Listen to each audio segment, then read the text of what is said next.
Olá, moçada!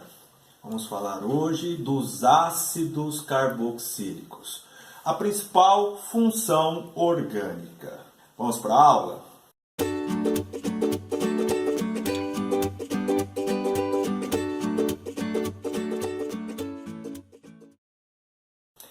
Ácidos carboxílicos.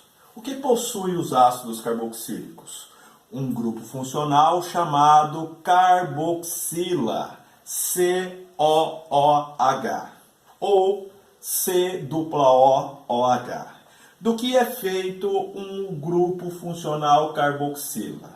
É constituído, conforme você pode observar aqui, por uma carbonila. Estou grifando aqui para você. A carbonila é o C-O, e uma hidroxila, que é o OH. A combinação dessas duas palavras, carbonila e hidroxila, dá carboxila. O que é a carboxila mesmo? C-O-OH.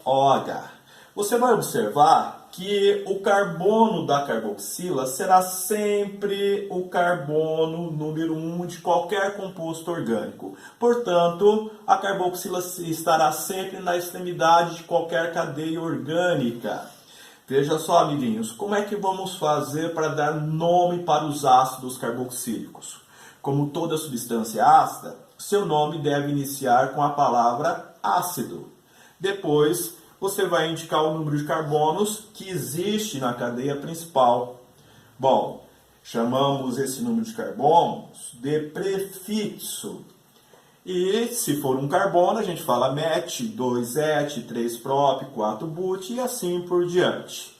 Agora você precisa, no meio do nome, indicar se a cadeia é saturada ou insaturada. Ou seja, se existe ligações simples entre os carbonos. E aí, se tem, você vai chamar de an. Se houver a presença de uma dupla, então en, e de uma tripla, in. E a terminação, que é específica para os ácidos carboxílicos, que é essa terminação oico. É oico que vai indicar para a gente no nome que se trata de um ácido carboxílico.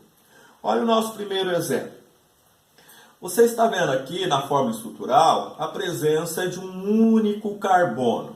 Portanto, o prefixo tem que ser met. Cadeias que têm um único carbono é sempre uma cadeia saturada. E vem aí no meio do nome o termo an. E como temos uma carboxila, ou seja, C-O-OH, o nome será terminado por oico. Fica aqui então o nome oficial desse composto orgânico, o ácido metanóico, o menor ácido carboxílico. Os ácidos carboxílicos também possuem nome usual. O nome usual deles depende do termo de origem. E o termo de origem tem as mais diversas fontes, né? Por exemplo, o ácido metanóico, ele tem como termo de origem a formiga. Quem ainda não foi mordido por uma formiguinha, né?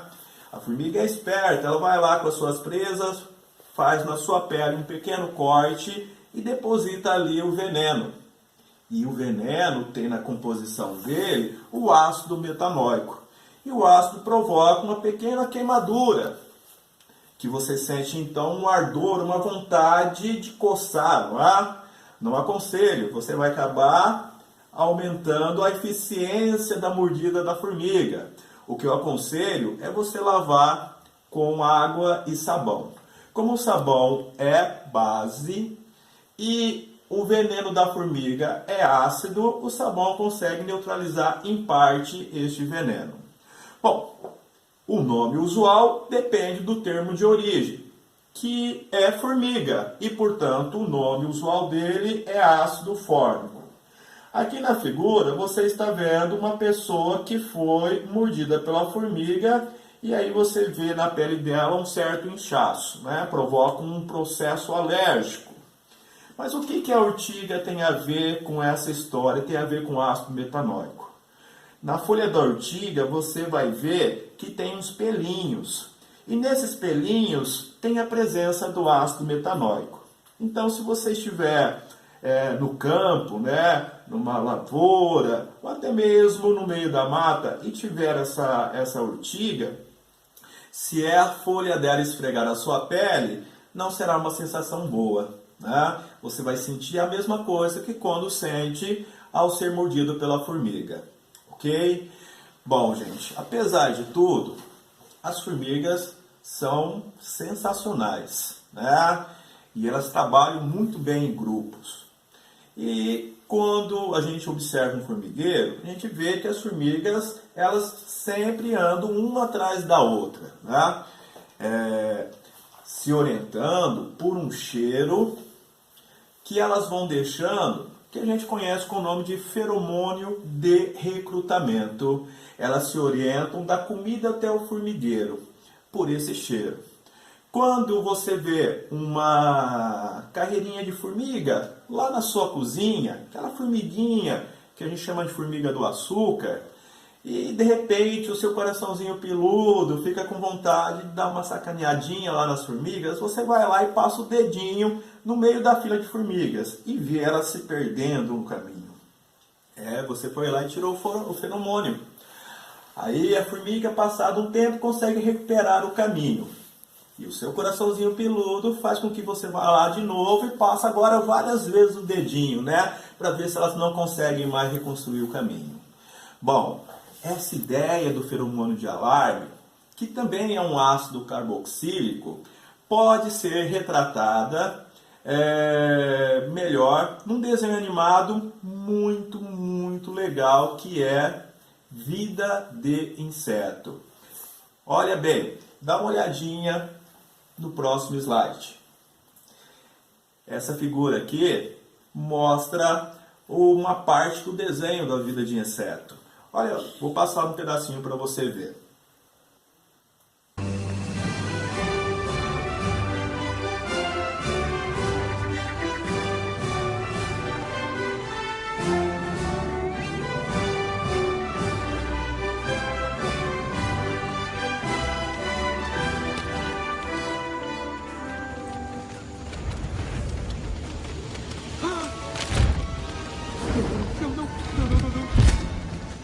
Me perdi! Cadê a trilha?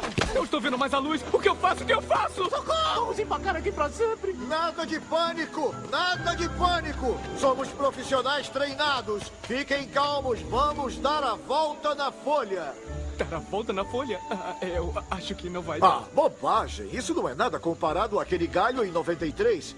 Isso, isso! Bom! Estão indo bem! Isso mesmo, isso mesmo! Olhem nos meus olhos, não desviem deles! E olha aí a fila de novo! Obrigado, Sr. Solo, obrigado. Bom trabalho, pessoal! E tem uma falha, Sr. Solo. Não é bom avisar a rainha? Acho que não precisamos envolver a rainha nisso. Ela já tem problemas demais. Bom, agora você está vendo aqui uma outra estrutura, né? Só que essa estrutura possui 2 carbonos e, portanto, vai ter o prefixo "et". Como a ligação entre os carbonos é uma ligação simples, vamos usar o termo "an".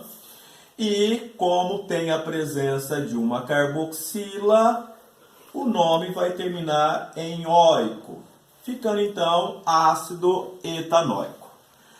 O ácido etanóico, qual seria o termo de origem do ácido etanóico? Seria a palavra azedo, que no latim é acetum, e portanto seu nome usual fica ácido acético. Encontramos o ácido acético no vinagre. O vinagre tem em média entre 3 e 5% de ácido acético. E ninguém fica com dúvida de que o vinagre é bastante azedo. Olha, você vê que nós usamos o ácido acético na forma de vinagre, mas ele está bem diluído. Se o ácido acético estiver concentrado na sua forma pura, ele é chamado de ácido acético glacial e eu não recomendo que ninguém coloque na boca. Certamente iria se queimar, tá certo? Bom, o que é que os soldados romanos aqui têm a ver com o ácido acético? Bom, as legiões romanas caminhavam um percurso enorme na conquista, né, de boa parte do Velho Mundo, lá na época do século III a.C. E como eles tinham que caminhar muito, eles levavam uma bolsa de vinho azedo diluído. Eles iam tomando de pouquinho em pouquinho para provocar a salivação e com isso diminuir a sensação de sede. Tá certo? Bom, agora, meus amigos, vamos aplicar as regras de nomenclatura numa estrutura um pouco mais complexa. Esse composto aqui é ramificado. E, novamente, preciso lembrá-los das regras de nomenclatura em cadeias ramificadas. Primeiro, temos que achar a cadeia principal. E a cadeia principal tem que respeitar alguns critérios. Por exemplo, o carbono do grupo funcional tem que fazer parte da cadeia principal. Então, esse carboninho aqui, ó, da carboxila, tem que fazer parte da cadeia principal. Bom, o que mais tem que fazer parte da cadeia principal? A maior sequência de carbonos. Então, tem aqui carbono 1, 2, 3, 4, 5 carbonos. Então, a cadeia principal terá 5 carbonos. Você percebe que existem cadeias laterais. Chamamos de ramificações. Temos aqui a cadeia lateral no carbono 3, que é o metil. E temos também uma cadeia lateral, uma ramificação no carbono 2, que se chama etil. Quando você for dar o nome, primeiro escrevemos o nome das ramificações, depois o nome da cadeia principal. E a hora que você vai escrever o nome das ramificações, elas têm que estar em ordem alfabética. Então, vai vir primeiro o etil. Então, o etil está na posição 2 da cadeia principal, fica 2-etil. Em seguida, vem o metil, que está na posição 3 da cadeia principal. Então, 3-metil. Agora, a cadeia principal tem 5 carbonos, não é? Então, pente. Como a ligação que tem entre os carbonos são todas ligações simples, essa cadeia é saturada e vamos usar o termo an. Como tem carboxila, é um ácido carboxílico e, portanto, o nome termina em oico. Nome oficial, ácido 2-etil 3-metil pentanóico. Se você ainda não começou a assistir às nossas aulas, dá uma olhadinha. Ficou com dúvida? Deixe seu recadinho, tá certo? Um grande abraço e até a próxima aula.